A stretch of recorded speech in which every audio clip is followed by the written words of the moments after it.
ప్రియమైన స్నేహితులకు నమస్కారం. నేను మీ పద్మావతి. స్నేహితులు, ఈరోజు మనం వినబోతున్న కథ స్నానం. రచన చింతకింది శ్రీనివాసరావు. ఫ్రెండ్స్, కథలోకి వెళ్ళే ముందు ఒక చిన్న రిక్వెస్ట్ అండి. నేను వినిపించిన కథ విని ఒక లైక్ ఇవ్వండి. మీరిచ్చే లైకు నా ఛానల్ను మరింత మందికి రికమెండ్ చేయడానికి సపోర్ట్ చేస్తుంది. మరి లైక్ చేస్తారుగా? ఇక కథలోకి వెళదాం. స్నానం కథ. రచన చింతకింది శ్రీనివాసరావు. మళ్ళీ స్నానం చేస్తున్నారటండి? మీ పిచ్చి ముదిరిపోతుంది సుమండి. ఊరందరికీ మందులు ఇవ్వడం కాదు, మీ ఉబ్బసం సంగతి ముందర చూసుకోండి. విపరీతమైన దగ్గుతో పెరటి చప్టా మీద విలవిల్లాడిపోతున్న భర్తను గమనిస్తూ విరుచుకుపడింది సులోచనమ్మ. కొత్త మాట చెప్పవమ్మా, పాత పాటే పాడకు. అన్నీ తెలిసి రంకెలెందుకో? దగ్గుతెరలను తప్పించుకునే ప్రయత్నం చేస్తూనే అన్నారు రాఘవాచార్యులు. పెనిమిటి తాజాగా ఇస్తున్న ఆ సమాధానం సులోచన మదిలో మరిన్ని మంటలు రేపింది. చేస్తున్న బియ్యం జల్లింపును వదిలిపెట్టేసి గబాల్న వంటింట్లోంచి పెరట్లోకి వచ్చేసింది. నడి ఎండకే మీ తలగడుగులు 15 అయ్యాయి. ఈ లెక్కన సంధ్యవేళకి 25 అవుతాయి. ఇంతలా అనుదినము జలకాలాడితే బతకడానికా చావడానికా? అసలే ఎగశ్వాస. తూర్పును మేఘం పడితే అంతే. మీ ఊపిరితిత్తులు ఉసూరుమంటాయి. అలుపు అలమటాను. మొగుడి మొహంలో మొహం పెట్టి అదో రకంగా చేతులు తిప్పుతూ రేగడిగింది. అంతటితో ఆగలేదు. భర్త చేతుల్లోని ఇత్తడి చెంబును చొరావరీగా లాగేసుకుంది. అప్పటి వరకు బియ్యాన్ని జల్లెడ పట్టినందువల్ల ఆమె చేతులకు అంటుకున్న తౌడు పొరలు రేణువులుగా మారి చిత్రంగా గాల్లో ఎటెటో ఎగిరాయి. అయ్యో అయ్యో, ఇదేం హఠం! కడపోతతో శ్రీరామరక్ష పెట్టుకోనివే. నీళ్ళగాబుకు కాసింత ఆనుకుంటూ చెయ్యి చాచారు రాఘవులు. హమేషా మీరిలా అభిషేకాలకు దిగిపోతూ ఉంటే రాముడు కాదు, వాడి అబ్బాయినా రక్షించలేడు. ఆగ్రహం పట్టు తప్పగా పెరట్లో ఐమూలగా పెరుగుతున్న బీరపాదు మీదకి చెంబు విసిరేసింది సులోచనమ్మ. అంతా పెడిసే సుందరవదనం కానరాదు కదా. ఆమెను ఉద్దేశించి ఎప్పటిలాగానే ఎదలో మరోసారి మూలుక్కున్నారు పతిదేవుల వారు. చోడవరం తాలూకా గ్రామసీమల్లో గొడవర్తి రాఘవాచార్యుల పేరు తెలియని వారుండరు. అప్పటి పల్లెటూళ్లలో ఇంగ్లీషు వైద్యం ఎక్కడిది? పరికంపలాంటి వ్యాధి ఏదైనా వదిలిపెట్టక పీడిస్తుంటే తప్పదన్నట్టుగా వైజాగ్ కింగ్ జార్జి ఆసుపత్రికి పోయేవారు. అంతవరకు స్థానిక వైద్యులతోనే సయ్యాటలన్నీను. ఈ రకంగా అర్జనగిరి పల్లెటూరు కేంద్రంగా చుట్టుపక్కలంతా రాఘవుల వైద్యమే వాసికెక్కింది. ఆచార్యులది సేవా దృక్పథం. అనువంశికంగా వస్తున్న ఆయుర్వేదాన్ని నమ్ముకున్నారు, అమ్ముకోలేదు. జబ్బు మనిషికి స్వస్థత చేకూరితే కొండంత ధనం అన్నట్టు సంతోషపడేవారు. ఆయన భార్య సులోచనమ్మ అదే మోస్తరు. సంతానలేమితో చింతపడుతున్న తమకు వచ్చే జన్మలోనైనా పిల్లా పిచ్చుక కలగాలంటే నలుగురికి సాయం చేయాలనేది ఆ అమ్మ నమ్మకం. కాబట్టే వైద్యం చేసే భర్తకు కల్వం నూరి పెడుతుంది, మందులు కట్టి పెడుతుంది, పసరు తీసి పెడుతుంది, కచ్చూరాలు ఉసిరిపప్పు నూరి పెడుతుంది. ఒక సిద్ధ మకరధ్వజమైన, మరో స్వర్ణక్రవ్యాధి అయినా, ఇంకో శంఖవటి అయినా పేరు చెప్పగానే ఏ గూట్లోంచో తీసి చప్పున భర్తకు అందిస్తుంది. అందుకే కామోసు వైద్యం కోసం వచ్చే వాళ్లలో కొందరు అంటూ ఉంటారు, అమ్మా తవర కూడాని వైద్యం చేసేవచ్చు కదేటండి అని. పక్కున నవ్వుతుంది సులోచన. మనకెక్కడుందయ్యా తాహతు? సరస్వతీ కటాక్షం ఉన్న వాళ్ళకే సాధ్యం. వివరణ ఇస్తుంది. ఆలకించిన వాళ్ళు వినయంగా దండాలు పెట్టి వెళ్ళిపోతారు. వెళుతూ వెళుతూ దేవుడి హుండీలో వేసినట్టుగా ఆయన ఇంటి వసారాలోని డిబ్బీలో తోచింది వేస్తారు. రాఘవయ్య కొంప నడవడానికి దొరికే నగదు అంటే ఇక నదే. ఆ విధంగా కలో గంజో తాగుతూ సాగిపోతున్న ఆయన సంసారం గడిచిన కొన్నాళ్లగా గొడవలతో కోనారిల్లిపోతోంది. మడి పేరిట 76 ఏళ్ల భర్త లెక్కా జమా లేకుండా చేస్తున్న శైత్య స్నానాలు సులోచనమ్మను కూర్చున్న చోట కూర్చోనివ్వడం లేదు, నిలుచున్న చోట నిలుచోనివ్వడం లేదు. రాఘవాచార్యులు సిసలైన విష్ణు భక్తులు. ఇరుభుజాలపైన చక్రాంకితాలను అగ్నిసాక్షిగా పోల్చుకున్నవారు. వీరి పెద్దలైతే వేదశాస్త్రాలను ఔపోసన పట్టినవారు, నిప్పులు కడిగినవారు. ఈయనలోనూ ఆచాయిలే. ఉదయకాల సంధ్యావందనాలు కానిచ్చుకుని దినాము వైద్యశాల అనబడే వసారాకున్న అడ్డకర్ర తలుపు తీస్తారు. అప్పటికే బయట అరుగు దగ్గర జనం పోగుపడి ఉంటారు. వెదురుపాము అంటాడు ఒకడు, చెవిలోంచి లాడి కారుతోందంటాడు ఇంకొకడు, చప్పి అంటుంది ఒక ఆవిడ, మాద అంటుంది మరో ఆడమనిషి, చలితం అంటూ వస్తుందో ముసలిది, కాళ్ళు సాగడం లేదని వాపోతాడు ఇంకో ముసలాడు. అందరినీ ఓపిగ్గా పరీక్ష చేసి మందులిచ్చి పంపనిదే రాఘవులు నిద్రపోరు. రోగ నిర్ధారణలో ఆయన చేసే మొట్టమొదటి పని నాడి చూడడం. ఇందుకు రోగి చెయ్యి పట్టుకోవాలి. ఈ సమయంలోనే ఆచార్యంలో ఆచారం చెలరేగిపోతోంది. ఈ నిమిషానే చాదస్తం అగ్గజమైపోతోంది. నాడి చూసినంతనే అంటూ అయిపోయినట్లుగా కలవరపడిపోతారు, వ్యాకులు పడిపోతారు. రోగిని ముట్టుకున్న చేతిని శుభ్రం చేసుకోవడం వరకు వైద్యుడితో పేచీ ఉండదు. ఈయన అలా కాదు. చెయ్యితో సరిపెట్టకుండా నకసిక పర్యంతం కడుక్కునేందుకు గాను అభ్యంగనానికి సిద్ధమైపోతారు. ఒక్కో రోగి నాడి చూసినప్పుడల్లా ఒక్కోసారి పెరట్లోకి వెళ్ళి తానమాడి వచ్చేస్తూ ఉంటారు. ఈ నడుమైతే మరీను చలువ నీటిలోనే నిరంతరము తేలియాడుతున్నట్లుగా పరిస్థితి తయారవుతోంది. ఒకప్పటి బోగట్టా వేరు. అప్పుడు ఆచార్యులు ఆడిందే ఆట, పాడిందే పాట, పట్టిందే ఉదకం, చేసిందే మంగళస్నానం. అప్పటి రక్తబలం అలాంటిది. అదంతా ఇప్పుడు ఎలా కుదురుతుంది? ఏ మాట కామాటే. నీళ్లు కూడా ఎంత మంచివో అంత చెడ్డవి. దాహం వేసినప్పుడు తాగడానికి బాగుంటాయి, అలసినప్పుడు ఒంటి మీదకి చేరితే బహుబాగుంటాయి. హెచ్చుగా సావాసం చేస్తే మటుకు నంచుకు తింటాయి. ఈత రాకుండా చెరువులో దిగితే పోతాం, సముద్రంలోకి వెళితే నిమజ్జనం అయిపోతాం. జలాలతో జబర్దస్తి కూడదు. అది చేయడం వల్లే కొన్నేళ్లుగా ఆచార్యుల వారి కాళ్ళు చల్లబడుతున్నాయి. అస్తమాను ఆస్తమానే, మిక్కుటమైన ఆయాసమే. మూకుట్లో అప్పటికే తయారై ఉన్న ఉప్పు పిండిని గరిటతో ఉమ్మగిల్లజేసింది సులోచనమ్మ. భర్త విస్తరంటలోకి కెరళ్ళు కర్రళ్ళగా మెల్లగా చేర్చబోయింది. చాలు చాలును, అట్టే తినలేను, తవ్విపోయకు, ఊపిరి తీసుకోవడానికి కష్టపడుతూ అన్నారు రాఘవయ్య. సులోచనమ్మకు జాలి వేసింది. ఉబికి వస్తున్న కన్నీటిని కనుకొనలు దాటకుండా చూసుకుంటూ మంచినీళ్ల కంచుపాత్ర అందివ్వబోయింది. అది అప్పటికే ఖాళీ అయి కనిపించింది. విస్మయం పాలైంది. అప్పుడే అన్నీ పుచ్చేసుకున్నారా తరహాలో భర్త వైపు చూసింది. రొప్పు కదా, నీళ్లతోనే పోరాడుతున్నా అన్నట్టుగా రాఘవులు మొహం పెట్టడంతో పక్కనే ఉన్న ఇత్తడి లోట అందుకుంది. కంచుపాత్రలోకి జీవజలాన్ని మరోమారు వంపింది.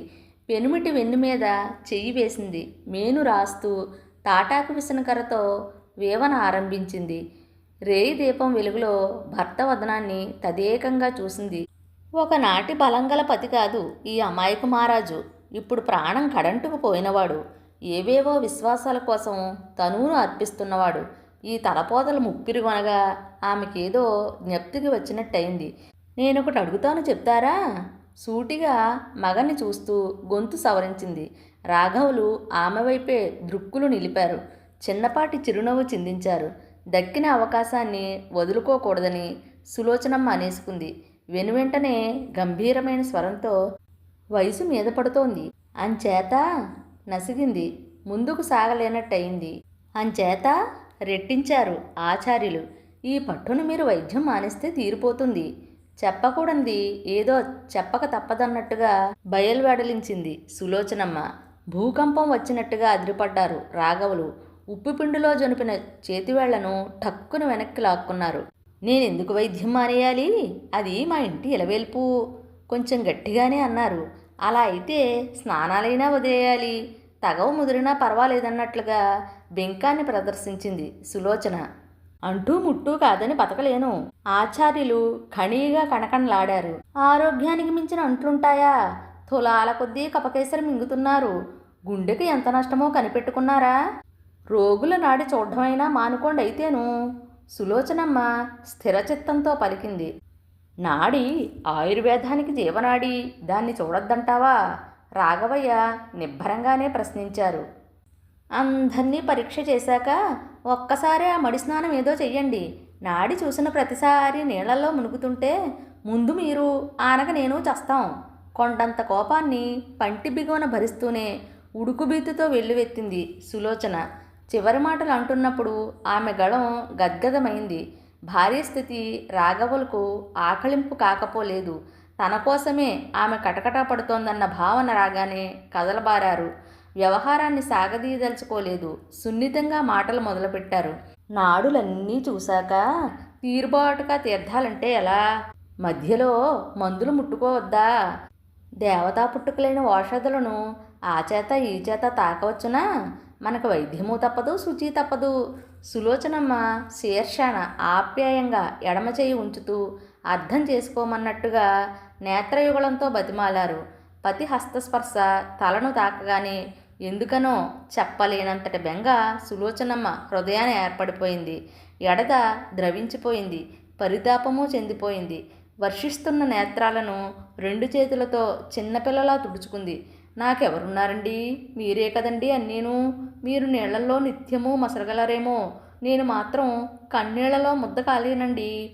అమ్మ ఒడి చేరుకునే పసిపాపల వెక్కులు వెక్కింది. ఉస్సురుమన్నారు ఆచార్యులు. ఇలాంటి వాటి గురించి ఎవరమైనా ఏం చెప్పగలం? అంతా దైవేచ్ఛ. విస్తర నుంచి నింపాదిగా లేచి వంటింటి బయట అంచుకు చేరిపోయారు. కరప్రక్షాళన కావించుకున్నారు. నాటి నిసివేళ రాఘవులు ఇంకింతగా ఇబ్బంది పడ్డారు. ఉచ్ఛ్వాస నిశ్వాసాలకు ఎక్కడలేని అవరోధాలు వచ్చి పడ్డాయి. రాత్రంతా జాపోసుకుంటూనే ఉన్నారు. ఆ వేళ ఆయనకు ఊపిరి కించిత్తూ సహకరించలేదు. భార్య చేసిన సపర్యలు కొరగాలేదు. అర్ధరాత్రి దాటాక సులోచనమ్మకు మాగన్ను పట్టగా ఆచార్యులు నిద్రలోకి మరలిపోయారు. అయితే అది మామూలు నిద్ర కాదు, దీర్ఘ నిద్ర, సుదీర్ఘ నిద్ర, మరెప్పుడూ తెలివిలోకి రాని నిద్ర. ఈ లోకానికి ఆయనకు బంధాన్ని తెంపేసిన నిద్ర. భర్త అనంత నిద్రాప్రవేశం చేశారన్న విషయాన్ని తెల్లారుతుండగానే తెలుసుకున్న సులోచన నిట్ట నిలువునా కూలిపోయింది. మిన్ను మన్ను ఏకమయ్యేలా ఏడ్చింది. ఇంటి నిట్రాటకు తల కొట్టుకుంటూ పొగిలి పొగిలి రోదించింది. మందుల కోసం వచ్చిన జనాలు మ్రాన్పడిపోయారు. చుట్టుపక్కల వాళ్ళు మూగిపోయారు. ఆ కబురు ఊరు వాడా చేరడంతో ప్రజ ఉవ్వెత్తున వచ్చి వాలిపోయారు. అర్జనగిరి ఊరి పెద్దలు రంగంలోకి దిగారు. తదుపరి కార్యక్రమాలు పూర్తి చేయాలనుకున్నారు.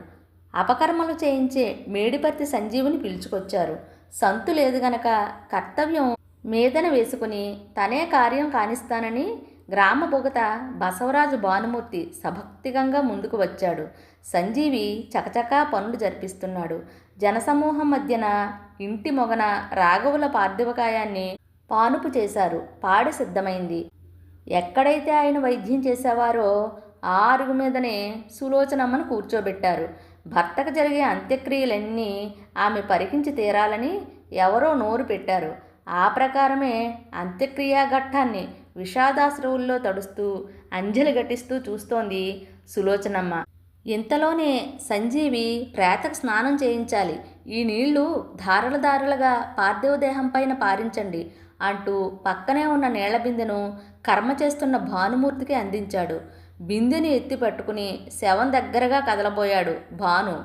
అప్పటి వరకు అరుగు మీద మౌనంగా కూర్చున్న సులోచనమ్మ ఆ క్షణంలో ఏం తలపోసిందో ఏమో ఉన్న ఫలంగా గొంతు పెంచేసింది. పెనుస్వరాన్ని పలికించేసింది. పెడబొబ్బ పెట్టేసింది. భానుబాబు, రాఘవుల గారికి స్నానం చేయించక్కరలేదు. నిక్కచ్చిగా వక్కాణించేసింది. జనమంతా ఒక్కసారిగా ఉలిక్కిపడ్డారు.